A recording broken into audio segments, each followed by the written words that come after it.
Peace. What's good? Welcome to another hip hop album review. This is part 54. The album I will be reviewing today is AZ's third album, 9 Lives, released in 2001. For those who don't know what AZ is, he's an MC from Brooklyn, New York, East New York to be exact. You guys know about East New York. You know, East New York is not really the safest of neighborhoods. You know, it's right next to Brownsville. You know how Brownsville gets down and shit.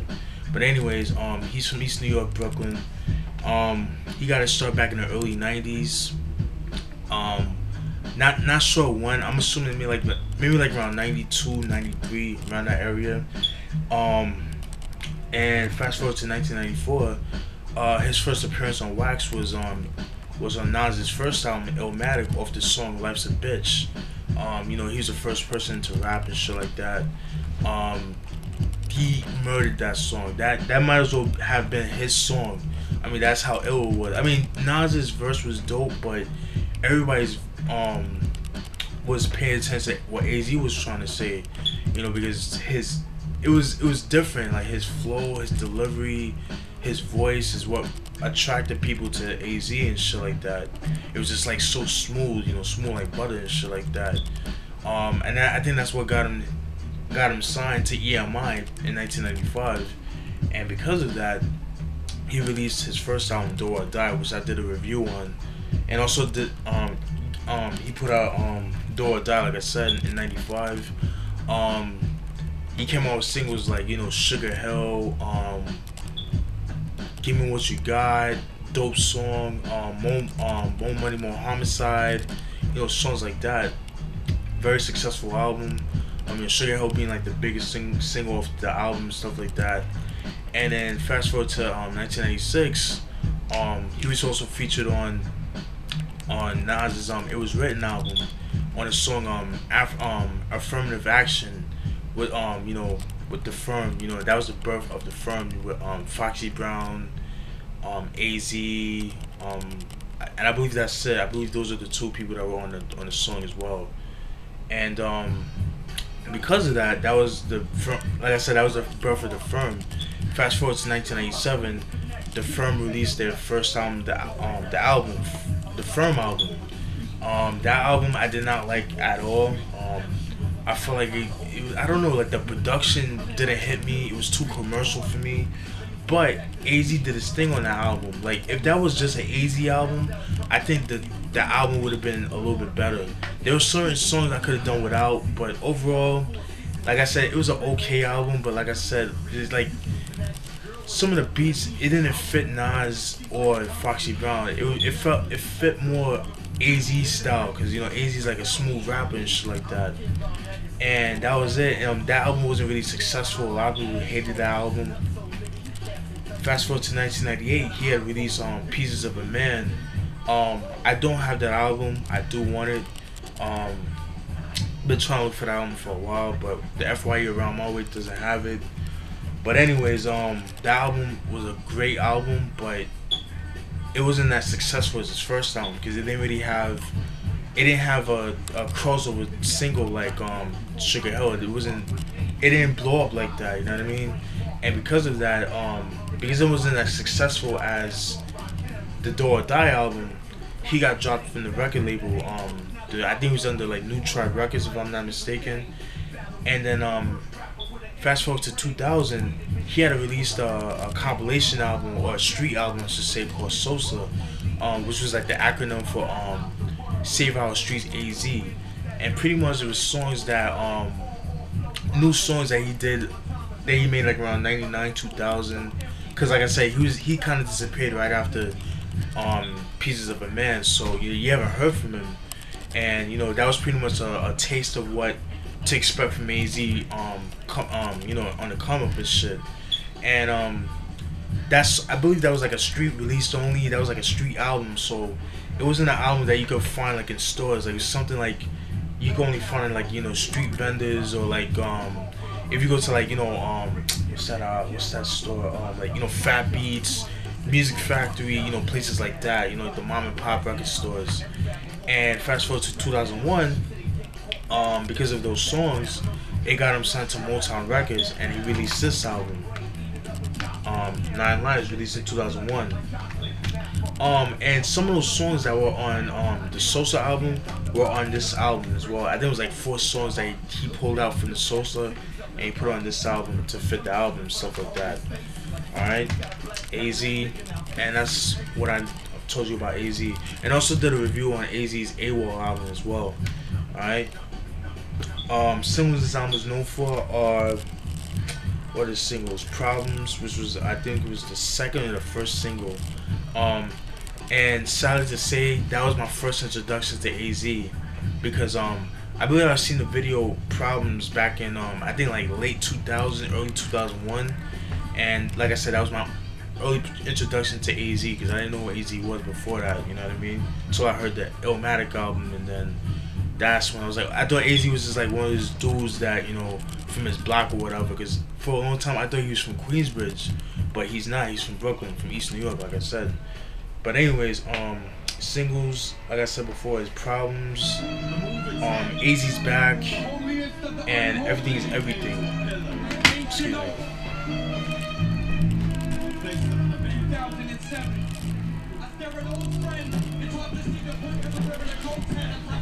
Sorry about that. Yeah, so like I said, those 3 singles, AZ's Back, Problems, Everything is Everything, and those are the 3 singles. Problems being like the biggest single of the album and stuff like that. The intro starts off nice, sets the tone of the album, nice beat, you know, AZ doing his thing and shit like that. Second song, What You Day About, featuring Ali Vegas.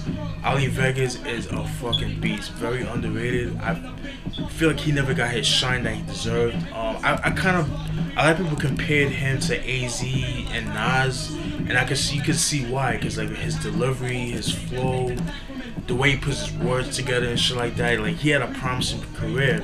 But I believe because of his affiliation with AZ is why he didn't really get far from where he was at. You know, not to shit on AZ, but like, you know, AZ never really got the proper promotion that he deserved and shit like that, which kind of sucked, you know what I mean? But what can you do? But that features AZ. It was AZ featuring Ali Vegas, like I said, dope song. The beat is dope. It has like a nice, it's smooth, but it has like a nice night vibe to it. You know what I mean? It's the type of shit that, you know, you could go just like, you know, driving your car. You know, you just drive at night and shit. You dolo and shit like that. You know, you chill with your boys, just driving around with your boys and shit like that. It's pretty dope. Track 3, I Don't Give a Fuck. Pretty dope song. I believe that was featured on the Sosa album as well. I Don't Give a Fuck. The beat has like a, it sounds like something Primo would have done, but it sounds like something Primo would have, you know, probably put on the cutting room floor and shit like that, you know, like and stuff like that, like, you know, songs that he, it's a beat that he probably made, but just left in the cutting room floor that he didn't like it, he's just fuck it, you know what I mean? But surprisingly, it wasn't produced by Producer Premier, it's produced by a producer named Chop Diesel. So I don't know. It's a mystery, but you know, according to the track listing, you know, it's produced by Chop Diesel. So, but like I said, it's a Primo type track, you know what I mean? So that's why I said that. Dope track, you know, it's self-explanatory. He doesn't give a fuck. It's like one of his braggadocious tracks and stuff like that. Number 4, At Night, another dope track. I believe that was produced by Chop Diesel as well. It's another Primo-esque type track.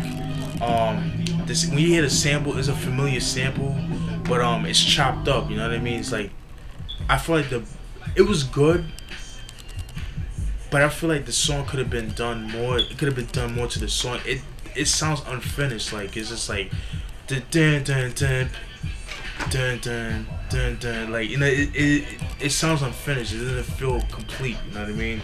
That was like my only gripe of the song. But I like the song. I thought it was alright. Track 5, AZ's Back. I like that song.